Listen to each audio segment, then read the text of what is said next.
Je suis là vraiment avec beaucoup d'émotion parce que je vous ai connue toute petite.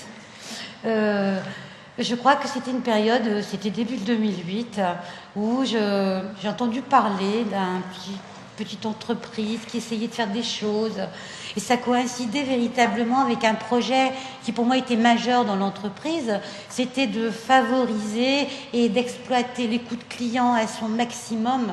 Parce que une relation avec notre client, c'est vraiment quelque chose qui est à la base de la confiance dont vous parliez, qui est aussi à la base d'un attachement à une marque et qui est la base à des ambassadeurs qui vont nous permettre nous aussi de grandir.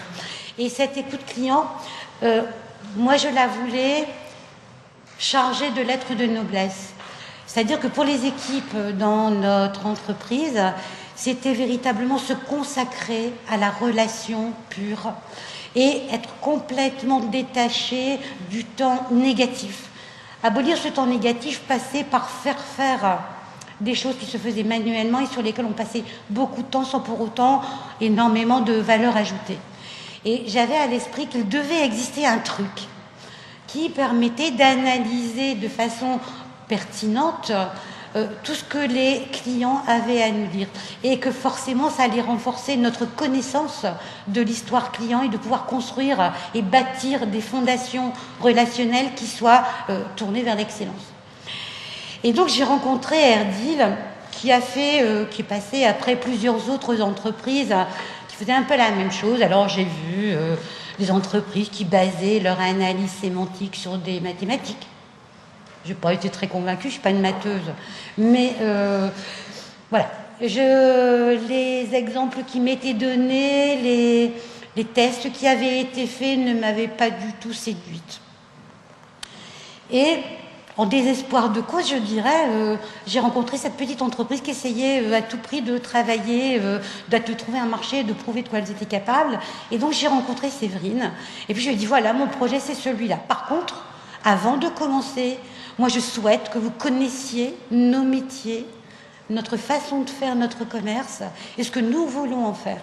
Et donc, j'ai dû l'immerger, la malheureuse, dans tous nos métiers de commerçants, dans nos métiers de relations, dans nos métiers de produits, dans nos métiers de R&D, etc.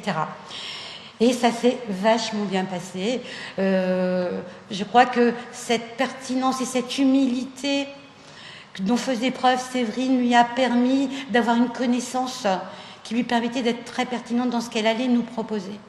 Et on a travaillé pendant plus de 6 mois ensemble à essayer de construire ensemble tous les critères qui nous permettraient d'avancer et de grandir auprès de nos clients en termes de compréhension, en termes de réaction par rapport à leurs problèmes rencontrés, mais aussi et surtout de mieux écouter leurs attentes pour mieux les dépasser. Et donc, on a fait quelques POC, ça s'appelait comme ça. Et alors, ça s'était fait sur un nombre considérable de remarques clients. D'ailleurs, Malika, je la vois sourire, mais la pauvre, je vous ai fait un peu souffrir quand même, parce que je vais vous dire, je suis une cliente vachement exigeante, mais tellement reconnaissante aujourd'hui.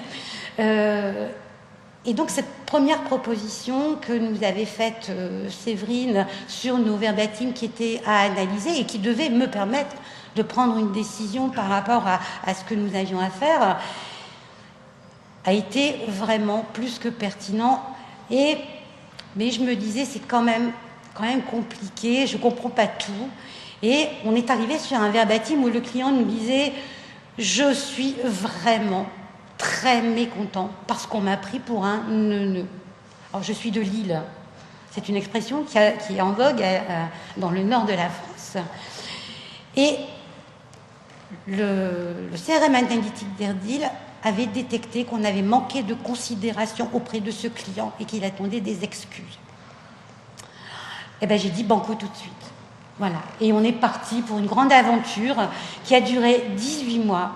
Une aventure qui a été, moi je dirais, complètement fondée sur des piliers majeurs de l'enchantement. Ça a d'abord été la facilitation, puisqu'on a véritablement travaillé en partenariat, mais en très forte proximité. Alors c'est vrai que Une fois qu'on sait ce qu'on veut, ça va quand même beaucoup plus vite. Et une fois que la personne qui est devant nous et qui comprend ce qu'on veut, ça va aussi beaucoup plus vite. Le deuxième pilier, je dirais que c'était la transparence. De dire, je ne sais pas, mais je continue à approfondir pour essayer de vous apporter la réponse. L'autre pilier, c'était la confiance dans ce qui pouvait être fait. Alors, parfois, vous avez appelé ça tout à l'heure de l'efficacité. Moi, je trouve ça très subjectif et pas très humain. Je préfère parler de ça. Et ce partenariat a été vraiment majeur dans la construction et la réussite de notre outil, puisque c'était la première fois que cet outil était industrialisé dans une entreprise et complètement intégré dans une autre application qui devait permettre son exploitation de façon facile et également transparente. En fait, moi je voulais que nos collaborateurs nous disent « mais c'est magique votre truc ». Et c'est exactement ce qu'ils nous ont dit quand on l'a déployé. Et puis le dernier pilier pour moi, ça a été la prévenance. Ça a été l'anticipation de nos besoins par des propositions majeures qui nous ont permis d'aller au-delà de la relation client, mais aller vers de l'excellence relationnelle. Et ça, c'est vraiment grâce à Airdeal. Et puis, je vais vous faire une annonce.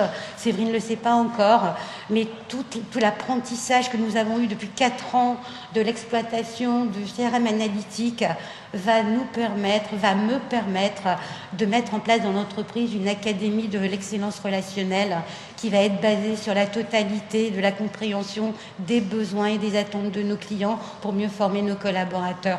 Et pour tout ça, Séverine, merci. Et je crois que si je suis l'ambassadrice d'Airdeal, eh bien, ça n'est que justice. Merci.